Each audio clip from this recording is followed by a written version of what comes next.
Hello అండి. Welcome to our channel. ఎవరైనా mutton ఇష్టం లేని వాళ్ళున్నారా? నాలాగా అసలు ఎవరికైనా మటన్ అంటే అసలు ఇష్టం ఉండదు. చికెన్నే ఇష్టంగా తింటారు. అలాంటి వాళ్ళ కోసమే ఈ వీడియో. అసలు మటన్ ఇష్టం లేని వాళ్ళు ఒక్కసారి మటన్ కీమాని ఈ స్టైల్‌లో ట్రై చేయండి. చాలా టేస్టీగా ఉంటుంది. అసలు అద్దిరిపోతుంది. చపాతీతో కానీ, పూరి కాంబినేషన్‌తో కానీ తింటే ఉంటుంది. ఆహా! రియల్లీ అసలు అల్టిమేట్ అంత బావుంటుంది. ప్రాసెస్‌లోకి వెళ్ళే ముందు తెలిసిందే కదా! ముందుగా అయితే మన ఛానల్‌ని సబ్స్క్రైబ్ చేసుకోండి. ఇంకా పాన్ పెట్టేసేసి ఆయిల్ వేసేసుకొని సన్నగా తరిగి పెట్టుకున్న ఆనియన్స్‌ని ఆయిల్‌లో బాగా ఫ్రై చేసేసుకోవాలి. ఇంకా అలాగే కొద్దిగా బిర్యానీ దినుసులు కూడా యాడ్ చేసుకోవాలి. ఎందుకంటే మటన్ కదా! చాలా టైం పడుతుంది ఉడకడానికి. సో, బిర్యానీ దినుసులు యాడ్ చేసుకుంటే త్వరగా ఉడుకుతుంది. సో, ఇంకా బిర్యానీ దినుసులు కూడా యాడ్ చేసి ఫ్రై చేసుకున్న తర్వాత ఫ్రెష్ అల్లం వెల్లుల్లి పేస్ట్ కూడా యాడ్ చేసుకొని ఆయిల్‌లో బాగా ఫ్రై చేసేసుకోవాలి. ఇంకా ముందుగా కడిగి పెట్టుకున్న మటన్ కీమాని ప్యాన్‌లో వేసేసుకొని ఆయిల్‌లోనే ఫ్రై చేసేసుకోవాలి.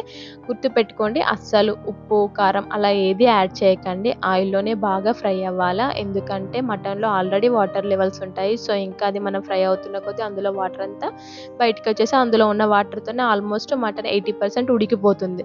సో, ఇంకా అలా ఉడికిన తర్వాత కారం అలా యాడ్ చేయాలి కానీ ముందుగా అయితే యాడ్ చేయాల్సిన అవసరం లేదు. ఎందుకంటే ముందే వాటర్ అవన్నీ యాడ్ చేస్తే స్మెల్ ఎక్కువగా వస్తుంది మటన్ కదా! సో, ఇంకా ఆయిల్‌లోనే ఫ్రై అవుతే స్మెల్ అనేది రాదు. నేనైతే ఇలానే వండుతాను. ఎప్పుడు కూడా మాకు మటన్ స్మెల్ రాదు. తింటాం అందరము స్మెల్ లేకుండా.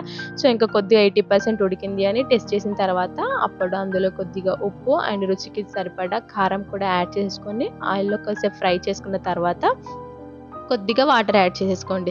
ఎందుకంటే ఇంక కొంచెం గ్రేవీలాగా ఉండాలి కదా! మరీ డ్రై ఫ్రై అనుకుంటే ఇలానే ఉంచేసుకోవచ్చు. కొంచెం గ్రేవీలాగా అనుకుంటే కొద్దిగా వాటర్ యాడ్ చేసుకొని నేను ఒక గ్లాస్ వాటర్ యాడ్ చేశాను. ఆ వాటర్‌లో బాగా ఉడికిపోయింది. మటన్ కదా తొందరలో వాటర్‌ని గుంజేస్తుంది. సో, ఇంకా ఉడికి ఇలా అయింది. అందులో కొద్దిగా ధనియా పౌడర్ అండ్ అలాగే కొద్దిగా మసాలా కూడా యాడ్ చేసిన మటన్ మసాలా యాడ్ చేసేసి లాస్ట్‌లో ఫైనల్ టచ్ కొత్తిమీరతో గార్నిష్ చేసేసుకొని సర్వ్ చేసేసుకోవడమే. ఒక్కసారి ట్రై చేయండి. ఎలా వచ్చిందో తప్పకుండా కామెంట్ బాక్స్‌లో షేర్ చేయండి. ఎందుకంటే మటన్ తింటే హెల్త్‌కి కూడా మంచిది కదా! సో, ఊకే చికెన్ ఏం తింటారు? అప్పుడప్పుడు ఇలా ట్రై చేయండి. అండ్ నా స్టైల్‌లో ట్రై చేయండి. రియల్లీ చెప్తున్నా చాలా బావుంటుంది. అద్దిరిపోతుంది. చూస్తూనే నోట్లో వాటర్ వచ్చేస్తాయి. అంత బావుంది. చాలా టేస్టీగా ఉంది. అసలు వీడియోకి వాయిస్ ఓవర్ ఇస్తూ ఆ కర్రీ చూస్తేనే నోట్లో వాటర్ వచ్చేస్తున్నాయి. ఎందుకంటే ఆ రోజు నేను చాలా ఇష్టంగా తిన్నాను. అంత టేస్టీగా అయింది కాబట్టి కర్రీ. ఒకసారి ట్రై చేసేయండి.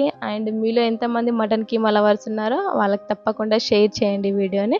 అండ్ వీడియో నచ్చితే లైక్ చేయండి, షేర్ చేయండి, సబ్స్క్రైబ్ చేయడం మాత్రం అస్సలు మర్చిపోకండి. మటన్ కర్రీకి కాంబినేషన్ బగారా రైస్. సో, నేను ఆ రోజు ఇంకా బగారా రైస్ చేయలేదు కానీ బగారా రైస్‌తో తింటే అద్దిరిపోతుంది.